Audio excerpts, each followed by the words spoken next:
암사기서 3장 31절의 말씀을 가지고 세 번째 사사 삼갈이라는 제목으로 이 시간 하나님의 말씀을 나누고자 합니다. 지난주에 살펴본 대로 이스라엘 백성들은 하나님을 버리고 이방신을 섬긴 결과 하나님의 징계로 인해 무려 18년 동안을 모압 나라를 섬겨야만 했습니다. 18년 동안 섬기는 데 있어서 그 나라에 흡족할 만큼 조공을 바쳐야 되는 엄청난 고통스러운 상황 속에 놓여져 있게 됩니다. 이스라엘 백성들이 얼마나 그 고통이 컸던지 하나님께 부르짖자 하나님은 그들을 구원하시고자 두 번째 사사였던 왼손잡이 에훗을 불러서 이스라엘 백성들을 모압으로부터 구원해내고 그리고 그가 사사로 있었던 80년 동안 이스라엘은 태평성대를 누리게 됩니다. 그런데 태평성대를 누리다 보니 이스라엘 백성들 안에 또다시 안일함에 빠지게 됩니다. 육신적으로는 편안함과 쾌락을 추구하며 살게 되었던 것이죠. 여러분, 그때 당시 이스라엘은 지금 아직도 가나안 족속을 완전히 진멸하지 못한 상태였습니다. 이러한 때에 에훗의 뒤를 이어 오늘 본문에 보면 세 번째 사사를 부르게 되는데 세 번째 사사가 누굽니까? 바로 오늘 본문에서 소개하고 있는 삼갈입니다. 여러분, 첫 번째 사사가 누구죠? 첫 번째 사사? 네? 온니엘. 두 번째 사사 에훗. 세 번째 사사 삼갈. 이렇게 외우면 여러분 좋습니다. 그런데 특별히 눈에 띄는 점은 여러분 이스라엘의 수많은 사사들 중에 성경에서 가장 간략하게 언급된 사사가 삼갈이었고 또 그는 다른 사사들과는 다르게 그가 몇 년 동안 사사로 활동했는지조차 언급이 되고 있지 않다라는 점입니다. 특별히 오늘 본문 31절 말씀이 삼갈에 대해서 소개하고 있는데요. 단 한 줄로 이 삼갈을 소개합니다. 여러분 31절의 말씀을 화면을 보고 같이 읽겠습니다. 에훗 후에는 아나스의 아들 삼갈이 있어 소모는 막대기로 블레셋 사람 600명을 죽였고 그도 이스라엘을 구원하였더라. 아멘. 삼갈은 누구의 아들이었어요? 아낫의 아들이었다라고 성경은 기록합니다. 당시의 아낫이라는 이 이름은 가나안 여신의 이름이었습니다. 그러니까 삼갈의 할아버지가 삼갈의 아버지를 낳은 후에 가나안 여신의 이름을 본따서 이름을 아낫으로 지은 것인지 아니면 삼갈의 아버지가 아들을 낳고 그 이름을 아낫의 아들 삼갈이라고 지었는지는 성경이 정확하게 말하고 있지 않아서 알 수는 없지만 우리가 여기서 한 가지 추측해 볼 수 있는 것은 그의 집안이 어떤 집안이에요? 이방 족속과 관련된 집안이었다는 거예요. 즉 이미 가나안 문화와 가나안 신앙에 물들어 있는 집안이었다라는 것을 그의 아나스라는 이름을 통해서 우리는 추측해 볼 수 있는 것입니다. 이처럼 가나안의 문화와 가나안의 신앙에 이미 오연된 집안에서 누가 자랐습니까? 삼갈이 자랐던 것입니다. 그럼에도 불구하고 그는 오늘 본문에 보면 하나님께서 세우신 새 사사가 될 수 있었고 또 그는 이스라엘을 구원하는 자가 되었다라는 점에 대해서 우리는 주목할 필요가 있다라는 것입니다. 그렇다면 오늘 말씀을 통해 삼갈이 한 일은 무엇이었는지 살펴보고자 합니다. 31절 말씀에 따르면 그는 다른 사람의 도움이 없이 소 모는 막대기로 블레셋 사람 몇 명을 죽였습니까? 600명을 죽이고 그리고 이스라엘 백성들을 블레셋으로부터 구원하는 일을 했다라고 성경은 소개하고 있습니다. 여러분, 당시 소를 모는 막대기는 고대 근동 지방의 농기구 중에 하나였습니다. 소를 몰거나 땅을 일구는 쟁기구실을 하는 도구였어요. 그래서 그 소 모는 막대기에 보면 한쪽은 소의 뒤를 찔러가지고 원하는 방향으로, 엉덩이 있는 쪽을 찔러가지고 원하는 방향으로 가게 하고, 반대쪽은 조그마한 삽이 있어요. 삽이 이렇게 조그마한 삽이 있어가지고 어떻게 하느냐, 반대로 돌리면 뭘 갈굽니까? 밭을 갈구는 거예요. 이러한 사실을 볼 때에 삼갈은 이스라엘 사회에서 그저 평범하고 보잘것없는 농부이지 않았을까, 성경학자들은 이렇게 추정하고 있는 것이죠. 이 말은 곧 삼갈은 그다지 주목을 받지 못한 아주 평범한 사람 중에 사람이었다라는 것입니다.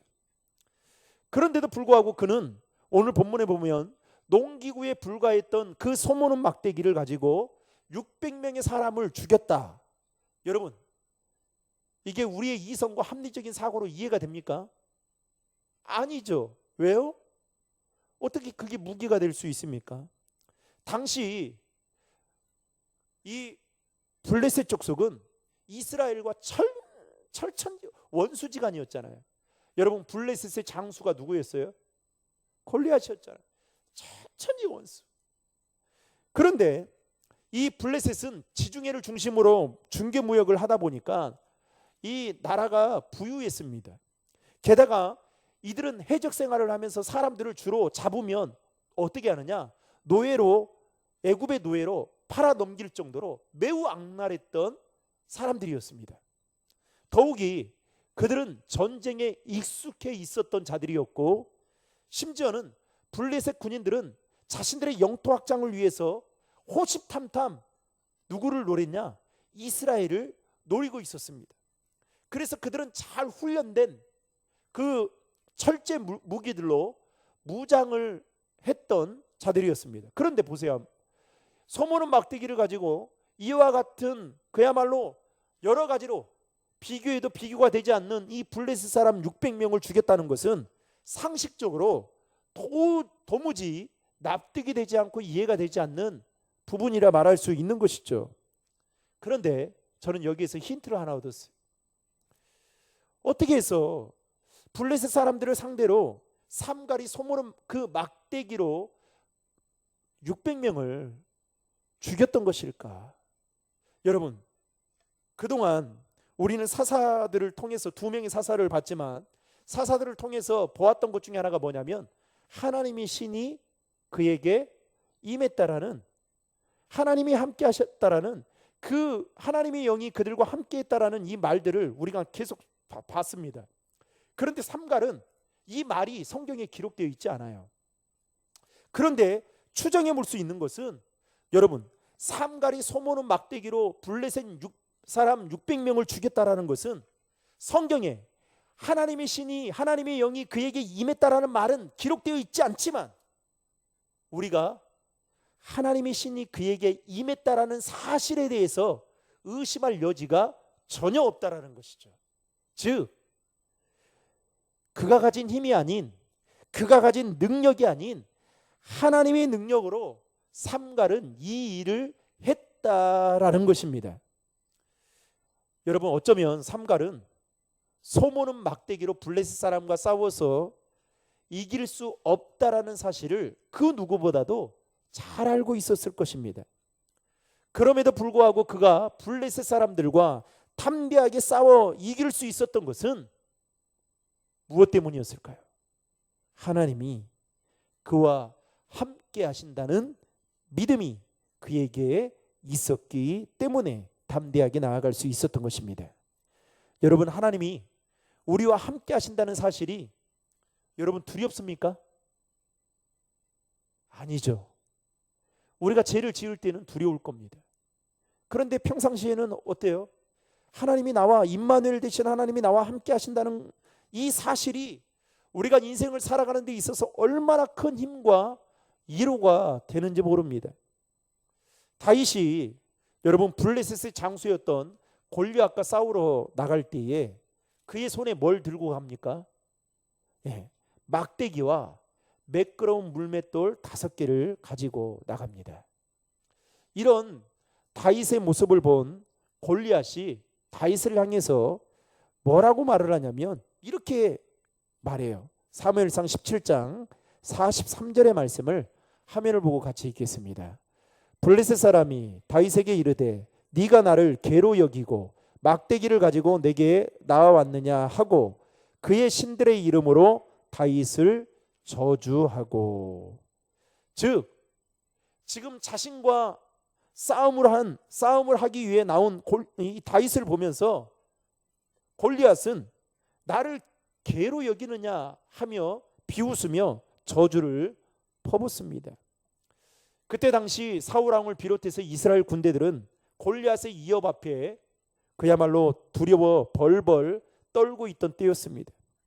그럼에도 이새의 막내 아들이었던 다윗이 싸우기 위해서 그 현장에 갔던 것이 아니라 아버지의 심부름으로 형들의 안부를 살피기 위해서 갔던 그가 어떻게 블레셋의 장수였던 골리앗 앞에 담대하게 나아갈 수 있었던 것일까요?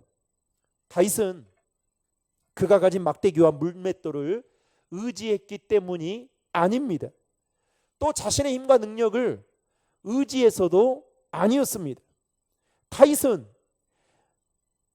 블레셋의 장수였던 골리앗 앞에 나아갈 수 있었던 것은 하나님이 자신과 함께 하신다라는 그 믿음이 있었기 때문에 담대하게 나아갈 수 있었던 것입니다. 여러분, 사무엘하 17장 37절의 말씀을 화면을 보고 같이 읽겠습니다.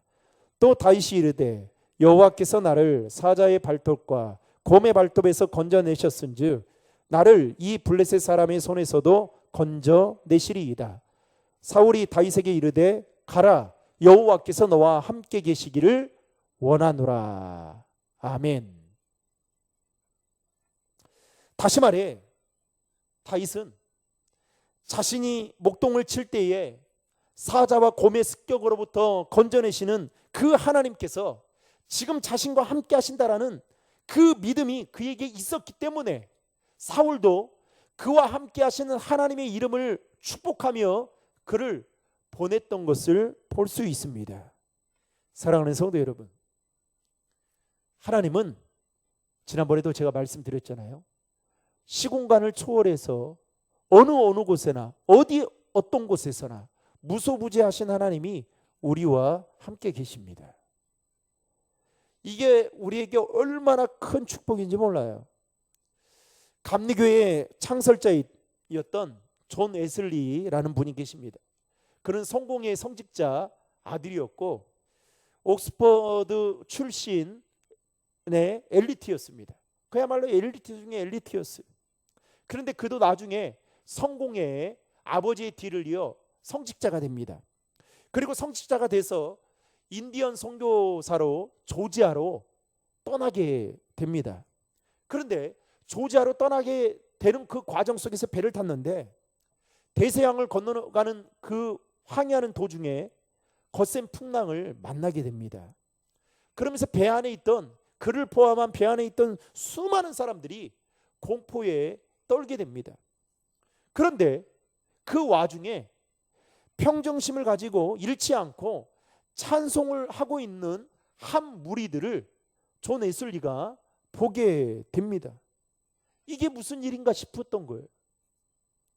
그래서 그 모습에 존 웨슬리가 너무 감동을 받아서 이제 그 거센 풍랑이 조금 잠잠해지니까 그 중에 한 사람에게, 무리 중에 한 사람에게 다가가서 이렇게 물었습니다. 여보게, 당신들은 풍랑이 두렵지 않았습니까? 라고 물어요. 그러자 그 무리 중에 한 사람이 이렇게 대답합니다. 살아계신 주님이 우리와 함께 하시는데 뭐가 두렵습니까? 이 말에 존 웨슬리는 큰 충격을 받게 되었다는 거예요.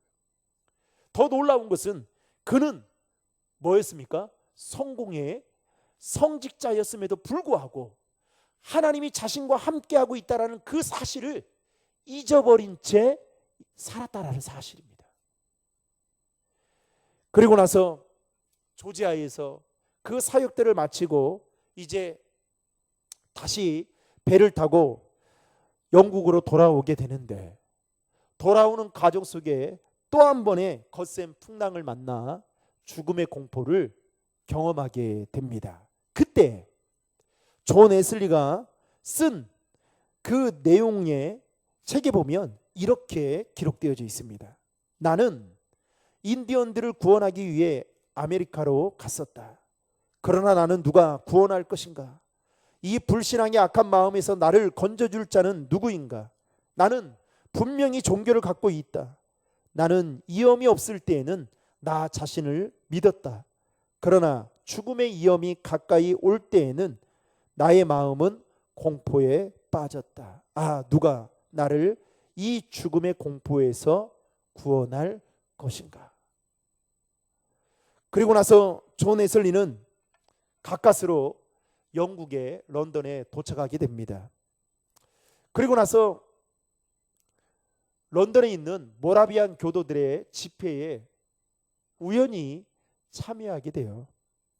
그런데 거기에서 말씀을 듣는 중에 성령이 강력한 그 임재를 경험하게 되고, 그는 또다시 회심을 경험하게 됩니다. 그 일이 있고 난 후에 존 웨슬리는 여러분 감리교를 창설하고 복음 전파하는 일에 헌신하게 되었는데요. 그가 쓴 책에 보면 이렇게 이야기하고 있어요. 그는 매년 12,800km의 거리를 여행하며 1000번의 설교를 했고, 평생 40만 킬로 거리를 여행하며 4만 번 이상의 설교를 했다. 그 결과 혼란과 무질서 가운데 있던 영국 사회를 복음으로 변화시켰고, 더 나아가 세계 복음화에 크게 기여할 수 있게 되었다라고 하면서 그는 임종시에 이런 유언을 남겼습니다. 잘 들어보세요. 세상에서 가장 좋은 것은 하나님이 우리와 함께 계신다는 사실이다. The best of all is God is with us. 하나님이 우리와 함께 하신다는 거예요. 이것만큼 좋은 게 없다는 거예요. 여러분 창세기 28장에 보면 야곱에 대한 이야기가 나옵니다. 야곱은 세상적으로 보면 약삭빠르고 교활하고 그야말로 자기만 아는 자기 중심적인 사람이었습니다. 그런데 게다가 그는 복을 향한 그의 집념은 가히 놀라울 정도였습니다. 그는 아버지로부터 축복 기도를 받으려고 수단과 방법을 가리지 않았고, 심지어는 자신의 어머니와 합작을 해서 아버지를 속이고 형님을 속여서 그 복을 받아냅니다. 그 사실을 형 에서가 알게 되자 죽이려고 하죠. 그러자 어떻게 합니까? 야곱이 형 에서를 농간이라도 하듯 멀리에 있는 하란에 있는 애삼촌 라반의 집으로 혼자서 도피하게 됩니다. 그리고 그때부터 야곱은 애로움에 이제 시간들을 보내게 된 거예요. 야곱이 애삼촌 라반의 집으로 가던 중에 해가 져서 이제 돌을 베개 삼아 누워서 자고 있을 그때에 하나님이 그에게 나타나셔요. 그리고 그에게 이렇게 말씀하셨고, 그는 하나님의 말씀에 이렇게 반응하는데요. 창세기 28장 15절과 16절의 말씀을 화면을 보고 같이 읽겠습니다. 내가 너와 함께 있어 내가 누워있는 땅을 너와 내 자손에게 줄 것이고, 땅의 모든 족속이 내 자손으로 말미암아 복을 받을 것이며, 내게 허락한 모든 것을 다 이루기까지 너를 떠나지 아니하리라. 야곱이 잠이 깨어 이르되 여호와께서 과연 여기 계시거늘 내가 알지 못하였도다. 아멘. 화면을 잠깐 보시면 지금 애삼촌 라반의 집으로 도망가는 중에 야곱이 돌을 베개 삼아 잠을 자고 있는데, 하나님이 뭐라고 말씀하냐면 내가 뭐라고 합니까? 너와 뭐 한다고요? 함께 있다라는 거예요. 내가 너와 함께 있다라는 거예요. 그러면서 뭐라고 말합니까? 너를 떠나지 않겠다라는 거예요. 여러분, 함께 있지도 않는데 내가 너를 떠나지 않는다. 이 말은 어법상 다 틀린 거죠. 내가 있으니까 이 말을 할 수 있는 거 아니겠습니까? 그런데 그 말을 듣고 야곱이 깜짝 놀랍니다. 지금 나 혼자 있는데 하나님이 나와 함께 계신다고? 나를 떠나지 않는다고? 그러면서 뭐라고 말하냐면, 그러면서 야곱이 잠이 깨어서 놀래서 깨어 일어나죠. 그러면서 뭐라고 반응합니까? 여호와께서 과연 여기 계시거늘 내가 뭐하지 못했다고요? 알지 못하였도다. 사랑하는 성도 여러분, 하나님이 지금 이 자리에 저와 여러분들과 함께 하신 줄로 믿으시기 바랍니다. 여러분들이 거하는 그 곳곳마다 하나님은 함께 계셔요. 문제는 뭐냐? 이 사실조차 모르고 살아가는 신앙인들이 있다라는 사실이에요. 그러니까 어떻게 해요? 여러분, 하나님이 나와 함께 계신다라는 것을 인식하지 못하면요, 의식하지 못하면 내 행동이 아주, 좀 죄송합니다, 고삐 풀린 망아지처럼 자유롭습니다. 제약된 길로 걸어가요. 그런데 여러분, 하나님이 함께 계신다라는 것을 인식하고 의식하게 되면 어떻게 되느냐? 내 행동이 조심하지 않을 수가 없어요. 그런데 많은 그리스도인들이요, 그 사실을 잊어버린 채 살아갈 때가 있다라는 사실입니다. 여러분, 야곱이 자신의 아버지 이삭으로부터 얼마나 그 이야기를 많이 들었겠어요. 자신의 할아버지 아브라함의 하나님에 대한 이야기, 그리고 이삭의 삶 가운데, 자신의 아버지 이삭의 삶 가운데 베풀어 주셨던 그 엄청난 은혜들을 여러분 듣지 않았을까요? 그런데 놀라운 것은 이때까지만 해도 야곱은 자신과 함께 계시고 떠나지 아니하시는 그 하나님이 나와 함께 하신다라는 사실을 잊어버린 채 살아갔다라는 것입니다. 사랑하는 성도 여러분, 그리스도인에게 있어서 가장 큰 축복은 우리가 잘 살고 자녀들이 잘 되고 건강하고 넓은 평수에 살고 세상에서 조금 소위 잘 나가는 것이 여러분 가장 큰 축복이 아니에요. 가장 큰 축복은 임마누엘 되신 하나님이 저와 여러분들과 함께 하시는 것입니다. 그리고 그 사실을 깨닫고 살아갈 때에 그것이 얼마나 우리에게 큰 힘이 되고 위로가 되는지 모릅니다. 참 이번 주에는 참 마음이 좀 한 주간 참 무거운 것 같습니다. 참 도봉구에 있는 그 방학동에서 그 노부부가 살고 있는 집에 불이 났죠. 그러면서 그 불이 삽시간에 새벽에 타오르게 되면서 그 아파트 전체에 불이 휩싸이게 됐습니다. 그러면서 그 4층에 있던 그 젊은 부부가 보니까 그 남자분이 약사예요. 살아보겠다고 딸은 2살 된 딸과 함께 2살 된 딸을 쓰레기 더미에 던져고, 그리고 자신도 뛰어내렸고, 그리고 아빠 그 7개월 된 딸이죠. 그리고 아버지는 그래도 2살 된 그 딸을 자기가 한다고 해서 뛰어내렸는데 어떻게 됐어요? 죽었잖아요. 그것도 조금 이제 여유가 있고 넓은 평소에서 살아야겠다 생각해서 이사를 왔는데 그런 생각지 않은 봉변을 당하게 된 겁니다.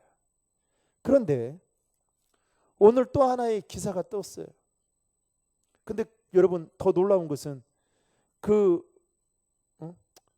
아이 아버지가 보니까 성도더라고요. 교회를 다니시는 분이었더라고요. 참 마음이 좋지 않았습니다. 또 하나는 오늘 참 국민 배우라고 잘 알려진 그 이성균 씨가 목소리 참 좋죠. 그런데 그동안 이 마약과 관련된 검사를 그 전날에도 뭐 17시간 받았다고 하는데, 아무튼 받으면서 강행군을 하면서 그 받으면서 참 얼마나 마음이 힘들었을까. 그런데 뭐 여러분들이 잘 알다시피 뭐 뾰족하게 나온 건 없었잖아요. 그런데 그 가정들이 얼마나 힘들었던지 오늘 차 안에서 자신 스스로 목숨을 끊게 되었습니다. 그러면서 제가 그런 생각이 들었어요. 진짜 예수 믿는 우리들이 복음을 전해야 되는 이유가 바로 여기에 있는 게 아닌가라는 생각이 들었습니다. 하나님이 그 배우와 함께하고 있다는 것을 정말 알고 있다면 이렇게 할 수 있을까? 그리고 우리가 그 사실을 모르는 자들에게 전해야 되는 것이 아닌가라는 생각이 들었습니다. 사랑하는 성도 여러분, 임마누엘 되신 하나님은 우리와 함께 계십니다. 그것이 우리 인생에 있어서 가장 큰 축복입니다. 하나님은 우리가 의롭고 진실되게 살 때에만 함께 하시는 분이 아니십니다. 하나님은 내가 하나님의 품을 떠나서 멀리 갈 때에도 우리와 함께 하시는 분이시고, 때로는 실패하고 절망의 자리에 있을 때에도 그 하나님은 우리와 함께 하시는 분이십니다. 이 사실을 오늘 본문에 나오는 세 번째 사사였던 삼갈도 믿고 있었기 때문에 그는 농기구에 불과했던 소모는 막대기 하나로 블레셋과 싸우려고 담대하게 나아갔고, 그리고 그 싸움에서 하나님의 도우심으로 그는 승리할 수 있었던 것을 우리는 성경을 통해서 보게 됩니다. 여러분, 예수님께서 마태복음 28장에 보면 예수님께서 부활하신 예수님께서 제자들에게 이 땅에서 마지막으로 주신 말씀이 무엇인지 아십니까? 마태복음 28장 20절입니다. 여러분 화면을 보고 같이 읽겠습니다. 내가 너희에게 분부한 모든 것을 가르쳐 지키게 하라. 볼지어다 내가 세상 끝날까지 너희와 항상 함께 있으리라 하시니라. 아멘. 두 가지예요. 가르쳐 지키게 하라. 그러나 가르치는 거 힘들 거다. 가르치는 거 만만치 않을 거다. 우리 오늘 사사기서 말씀을 통해서 여러분 적용해 본다면 우리의 다음 세대들에게 신앙의 유산을 물려주고 하나님이 섬기는 것을 가르쳐주는 거 여러분 결코 쉽지 않을 겁니다. 어려울 거예요. 그러나 가르쳐 지키게 하라고 말씀하고 있습니다. 그러면서 뭐라고 말합니까? 내가 너희와 세상 끝날까지 항상 함께 있으리라. 여러분, 세상 끝날까지 항상 함께 계시는 하나님을 우리만 아는 것이 아니라 우리 다음 세대들, 우리 자녀들에게도 이 사실을 알려주기 위해 우리는 부지런히 기도하고 또 신앙의 본을 보이고 또 가르쳐 줘야 한다라는 사실을 기억하시고, 하나님이 우리와 함께 하신다는 그 믿음을 가지고 담대하게 승리하며 살아갈 수 있기를 주님의 이름으로 축원합니다.